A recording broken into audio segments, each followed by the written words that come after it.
Bagaimana caranya kita membayar hutang? Ya bayar aja. Kalau orangnya sudah tidak tahu kemana, tanya Google. Dengan siapa membayarnya Pak Ustadz? Atau dilupakan aja?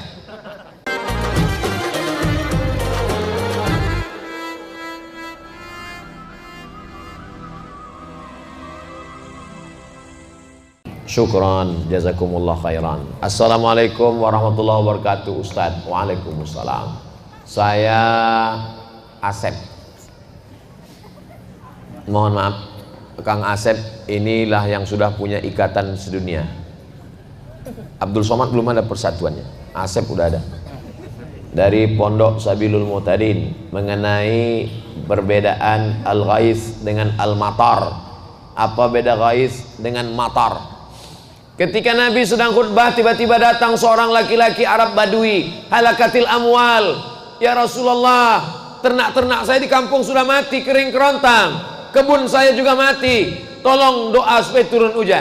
Nabi tidak mengatakan amtir, tidak digunakan kata matar, tapi digunakan kata ghais. Aghisna, aghisna, aghisna. Turunkan hujan, turunkan hujan, turunkan hujan. Kapan penggunaan matar?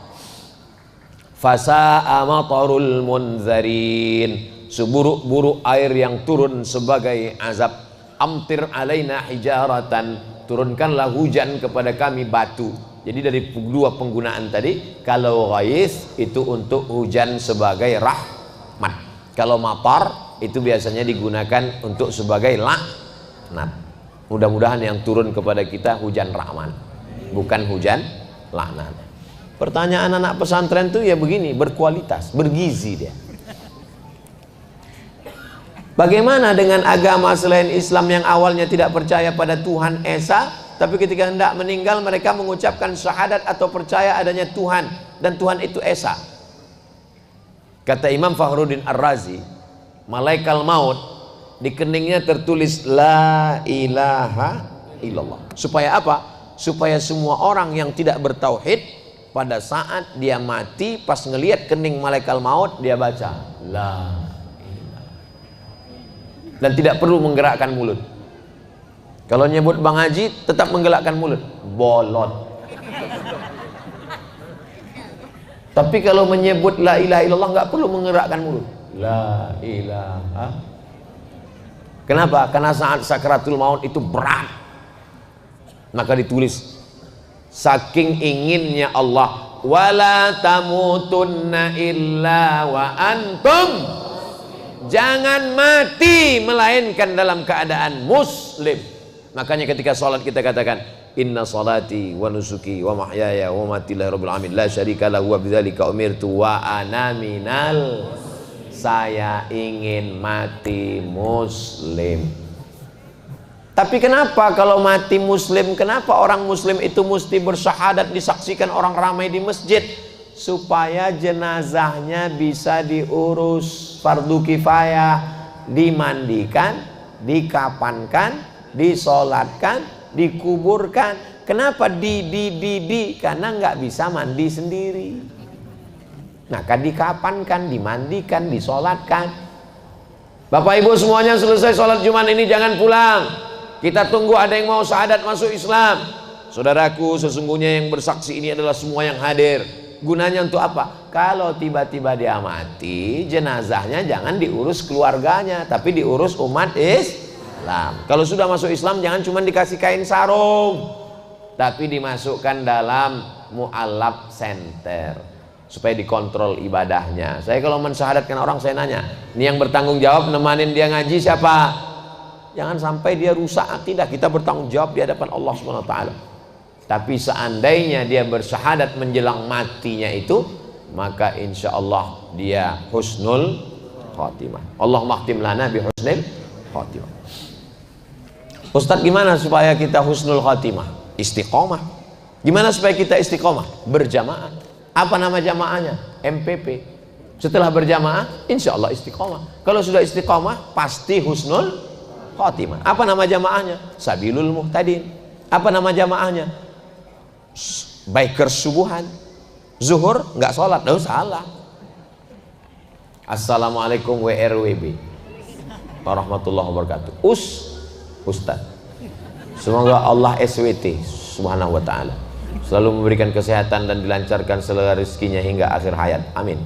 Saya ingin tanya, sekarang zamannya sosial media. Saya sering kali melihat video ceramah, tausiah, kajian berbagai ustadz, termasuk video ustadz. Alhamdulillah banyak sekali ilmu yang saya dapat. Ini mau nanya apa curhat? Tapi ayah saya pernah berkata kalau belajar itu ada gurunya. Loh, kalau nonton ceramah Ustaz Abdul Somad itu ada apa nggak ada? Ada kan? Saya yakin yang hadir malam ini ingin memastikan bahwa Abdul Somad itu ada di alam nyata. Jangan ngaji orangnya nggak ada. Ustadz Adi Hidayat itu ada? Ada. Gus Baha itu ada? Ada. Buya Yahya itu ada? Ada. Ngajilah yang orangnya ada. Upin Ipin ada? Saya belum ketemu. Tapi ayah saya bilang katanya belajar agama itu harus ada gurunya, harus bersanad untuk dipertanggungjawabkan kelak. Kalau kata gurunya, saya ijazahkan kitab yang saya kaji ini kepada kamu semua, maka walaupun melalui YouTube ijazahnya diterima. Maka kita bilang qabiltu ajaztukum jami'a marwiyati wa muallafati wa muhadarati. Aku ijazahkan semua ilmu-ilmu yang selama ini kuajarkan, semua kitab-kitab yang kutulis, semua ceramah-ceramah, tausiah-tausiah, zikir-zikir, hadis-hadis, ijazah ammah. Jawabannya qabiltu, aku terima. Bagaimana hukumnya atau pendapat Ustadz tentang hal tersebut? Iya, mesti berguru, gurunya mesti ada, dan gurunya mesti ahlus sunnah wal jamaah. Jangan berguru kepada Syiah, jangan berguru kepada Khawarij, jangan berguru kepada Murji'ah, jangan berguru kepada sekuler, jangan berguru kepada liberal, jangan berguru kepada agnostik, jangan berguru kepada ateis. 3. Akidahnya ahlus sunnah wal jamaah, fikihnya bermazhab. Kita di Indonesia mazhab Syafi'i dengan tetap menghormati mazhab Hanafi, Maliki dan Hambali. Bertasawuf, berakhlak sunni, bukan falsafi, seperti Imam Junaid al-Baghdadi dan Imam Al-Ghazali, Ihya Ulumuddin. Para habaib kita, dari Habib Umar bin Hafiz yang ada sekarang sampailah kepada para habaib kita yang ada di Indonesia ini. 3. Akidahnya Asy'ari, Sunni, fikihnya Syafi'i, tasawufnya Imam Abu Hamid Al-Ghazali. Satu lagi Pak Ustadz, ya, saya ada orang yang memiliki hobi olahraga pencak silat. Doakan saya semoga hobi saya bisa bermanfaat bagi agama. Bagus. Coba kalau Ustaz Abdul Somad pencak silat, mana berani bazar-bazar ngejek, patah-patah ginjalnya. Bernilai ibadah di mata Allah. Doakan saya juga semoga saya bisa tembus pelatnas dan juara nasional serta internasional. Di akhir majelis kita doakan semuanya. Mudah-mudahan semuanya yang kesulitan-kesulitan dimudahkan Allah. Yang belum ketemu jodoh ditemukan dengan jodoh yang soleh solihah. Yang bilang amin yang belum nikah aja. Anak-anaknya anak-anak yang soleh dan solihah mati dalam keadaan husnul khatimah.